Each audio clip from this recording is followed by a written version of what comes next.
여러분 안녕하십니까? 시채널 매거진 굿데이 첫 소식입니다. 네, 서울신학대학교 기독교역사연구소가 정부 지원을 받는 중점 연구소로 지위를 유지하게 됐습니다. 네, 신학교로는 최초인데 해방 후 기독교 역할을 재조명하게 됩니다. 김효정 기자입니다. 서울신대 현대기독교역사연구소가 신학대학 최초로 한국연구재단의 대학중점연구소 지원사업 대상으로 재지정됐습니다. 지난 2016년에 1차로 선정된 후 3년간의 연구를 평가한 결과 우수한 성적으로 이후 3년 사업도 지속하게 된 것입니다. 당초 등재자 24편을 훌쩍 뛰어넘은 41편의 실적을 냈고 총 8번의 학술회의를 개최하는 등 우수한 연구 결과도 냈습니다.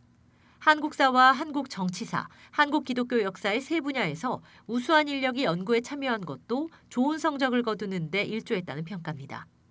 이에 따라 연구소는 2022년까지 해방 후 한국 사회의 변화와 기독교의 역할을 지속적으로 연구하게 됩니다. 박명수 서울신대 현대기독교역사연구소장은 해방 후 국가를 세우는 데 전국의 교회들과 목회자들이 매우 중요한 역할을 감당했다고 설명했습니다.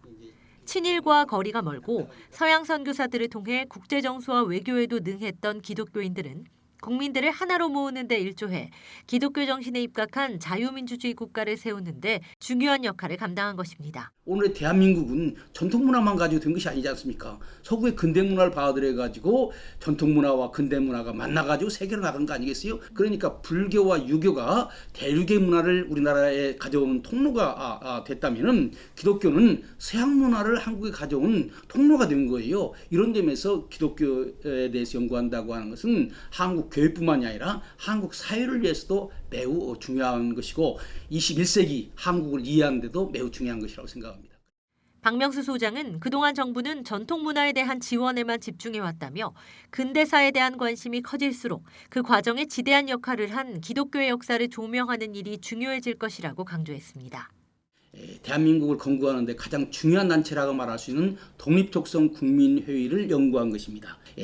거기 핵심적인 인물이 배은희 목사님이었습니다. 배은희 목사님은 1946년 대한예수교 장로회 총회장을 했고 전주 성륜교회 목사님이었습니다. 일제시대 때. 그래서 이분이 나중에는요.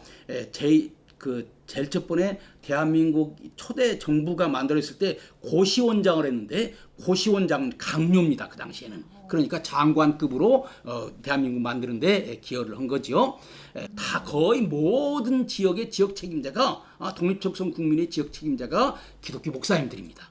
박 소장은 기독교의 역할을 중심으로 한 역사 연구를 지속해 나가기 위해 인력 발굴이 중요하다며 한국교회의 기도와 참여를 당부했습니다. 시채널 뉴스 김효정입니다.